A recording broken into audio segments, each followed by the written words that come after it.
பயிற்சி பெற்ற dancer Kamal Haasan. Rajini sir வந்து பயிற்சி பெற்று இல்லை, பழக்கத்தில் வந்த நடன அமைப்பு அவருக்கு. ஆகவே அதையும் மேனேஜ் பண்ணி பண்ணுறாரு, கைதட்டி வாங்குறாரு. அவர் ஸ்டைலில் நடனம் ஆடி மக்கள் வரவேற்கிறாங்க. நம்ம வந்து 2 பேர்ட்டையும் 2 விதமான பேலன்ஸ் இருக்குது. ஒன்று கற்றுக்கிட்டு வந்தார், இங்கே வந்து கற்றுக்கிட்டவர் ரஜினி. ஆகவே 2 பேருக்கும் தொழிலை ஜீரணம் பண்ணிட்டதுனால அவங்களால சிறப்பாக செய்ய முடியும். குறிப்பாக நீங்கள் சொன்ன பிரியா படத்தில் வந்து ரஜினி அவர்களுடைய நடனம் வந்து ரொம்ப ஸ்டைலிஷாக இருக்கும், அது ரசிக்கிற மாதிரி இருக்கும். அதுக்காக என்னென்ன மெனக்கட்டிங்க? ஒன்றுமே இல்லை, டான்ஸ் சொல்லிக் கொடுக்கும்போது டான்ஸ் மாஸ்டர்ஸ் கம்போஸ் பண்ணி சொல்லிக் கொடுப்பாங்க.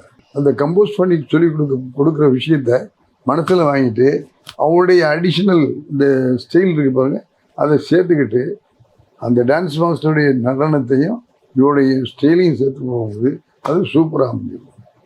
அதனால் இந்த ரசிகர்கள் கைதட்டுறாங்க. ஆகவே அதுக்குள்ளே உழைப்பு இருக்குது. ரஜினி செய்கிற அந்த ஸ்டைலுக்கும் டான்ஸ் மாஸ்டர், இப்போ எங்கள் புலியூர் சுரையா, எங்களுக்கு ஆல்மோஸ்ட் புலியூர் சுரையா தான் டான்ஸ் மாஸ்டர். அவங்க செஞ்ச டான்ஸ் அமைப்புக்கும் 2ஐயும் கலந்து செய்ய போகும்போது அது ஒரு புதுவிதமான நடன அமைப்பாக வந்துடுது.